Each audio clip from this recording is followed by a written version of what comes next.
کہ والدین کے ساتھ جو بھلائی کا معاملہ کرنے کا حکم دیا گیا ہے، اس میں اللہ تبارک و تعالیٰ نے کسی چیز کی قید نہیں لگائی، مسلم غیر مسلم قید نہیں لگائی۔ والدین کی یعنی اگر والدین میں سے کوئی مشرکہ ہے، یعنی اسلام پہ نہیں ہے، اسلام کے علاوہ کسی اور مذہب پہ ہے، تو پھر بھی بے ادبی کرنے سے بچنا چاہیے۔ ان کی وفات کے بعد ان کے ساتھ کیا معاملہ کرنا ہے؟ حدیث پاک میں آ چکا ہے کہ انہوں نے کسی کے ساتھ معاہدہ کیا، اس معاہدے کو پورا کرنے والا ہو، اور والدین کے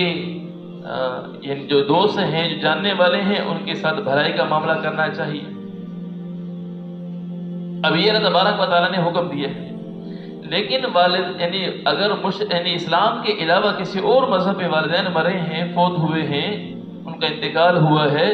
تو پھر ان کے لیے دعائے استغفار نہیں کر سکتے، بخشش کی دعا نہیں کر سکتے۔ حضرت ابراہیم علیہ السلام پہلے اپنے والد کے لیے دعا و استغفار کرتے تھے، تو پھر اللہ تبارک و تعالیٰ نے صراحتاً منع فرما دیا کہ اب اپنے والدین کے لیے دعا والدین کے لیے اپنے والد کے لیے جو ہے استغفار دعا نہیں کرنی ہے، مغفرت کی دعا نہیں کرنی، صراحتاً قرآن پاک میں منع فرما دیا۔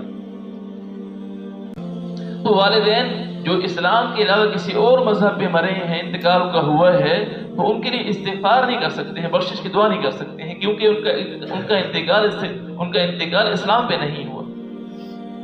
کیونکہ اسلام کے علاوہ حضور صلی اللہ علیہ وسلم کے بعثت کے بعد اسلام کے علاوہ کوئی اور کسی اور مذہب پہ جس بندے کا انتقال ہوتا ہے، اس کی بخشش نہیں ہوتی ہے، کبھی بھی اس کی کبھی بخشش نہیں ہو سکتی ہے۔ اس لیے اس کے لیے استغفار کرنا بھی اللہ تبارک و تعالیٰ نے منع فرمایا،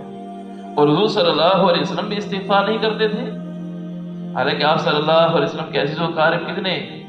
یعنی قریبی رشتہ دار ان کا انتقال ہوا، لیکن حضور صلی اللہ علیہ وسلم ان کے لیے استغفار نہیں کرتے تھے، اور جہاں استغفار کیے تو بعد میں اللہ تبارک و تعالیٰ نے منع فرما دیا ہے کہ ان کے لیے استغفار نہیں کرنا۔ اس بات کو صحیح طرح سمجھ لینا چاہیے۔ اللہ تعالیٰ ہمیں توفیق نصیب کرے۔